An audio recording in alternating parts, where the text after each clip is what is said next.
दोस्तों, मैं दीपेंद्र कुमार दुबे आपका हार्दिक स्वागत एवं अभिनंदन करता हूं। आज हम संपूर्ण इतिहास के बारे में बताएंगे। यानी आपको पूरी लाइफ में कोई भी परीक्षा देना हो या कहीं से कुछ भी इतिहास हो, जीरो से लेके हीरो तक, यानी सूर्य की उत्पत्ति से लेके संपूर्ण इतिहास में क्या क्या पूरी जिंदगी में पूछा जाता है, क्या पढ़ाया जाता है, सारी इतिहास के बारे में बताएंगे। जानने से पहले चैनल को सब्सक्राइब जरूर कर लें। हिस्ट्री नंबर 1, इतिहास। इतिहास सभी विषयों का राजा है, अर्थात वह शास्त्र जो हमें बीते हुए समय को बताता है उसी को इतिहास कहते हैं, जिसको हिस्ट्री कहा जाता है, और इसके जनक हेरोडोटस हैं। पहले इतिहास को 3 खंडों में तोड़ दिया गया: प्रागैतिहासिक काल, आद्य ऐतिहासिक काल और ऐतिहासिक काल। अब प्रागैतिहासिक काल को फिर 3 भागों में तोड़े: पूरा पाषाण काल, मध्य पाषाण काल और नवपाषाण काल। फिर आद्य इतिहास को हड़प्पा की सभ्यता, सिंधु सभ्यता, ऋग्वैदिक और उत्तर वैदिक काल में तोड़ा गया। फिर ऐतिहासिक काल को 3 भागों में तोड़ा गया: प्राचीन इतिहास, मध्य इतिहास और आधुनिक इतिहास।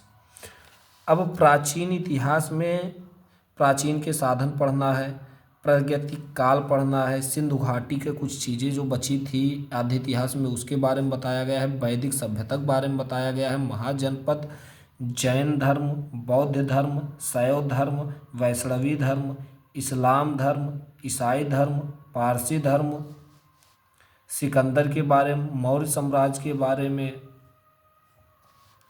पुष्यमित्र संघ के बारे में, भारत के यौन राज के बारे में, कुषाण वंश के बारे में, सातवाहन वंश के बारे में, गुप्त साम्राज्य के बारे में, पुष्य भूति वंश के बारे में, दक्षिण भारत राजवंश के बारे में, राजपूतों की उत्पत्ति के बारे में, मगध, उत्कर्ष, हार्यक, शिशुनाग वंश, नंद वंश के बारे में। केवल आपको प्राचीन भारत में पढ़ना है। मध्य भारत में आपको क्या पढ़ना है?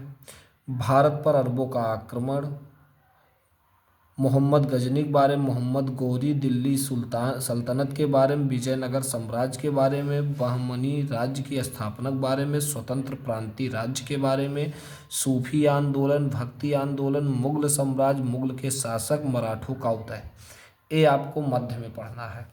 आधुनिक में यूरोप कंपनी, बंगाल के नवाब, आंग्ल मैसूरी संबंध, सिख धर्म, भारत गवर्नर जनरल, ब्रिटिश हुकूमत, 1857, भारतीय राष्ट्रीय आंदोलन प्रथम चरण, द्वितीय चरण, नारों की सूची, आंदोलन की घटना, कांग्रेस अधिवेशन, समाज सुधार से लेकर आज तक की सारी चीज़ें आधुनिक में पढ़ना है। अब आपको जो जो पढ़ना है कमेंट में वही आप डाल दीजिए, एक तरफ से हम आपको पढ़ाएंगे। जय हिंद, जय भारत।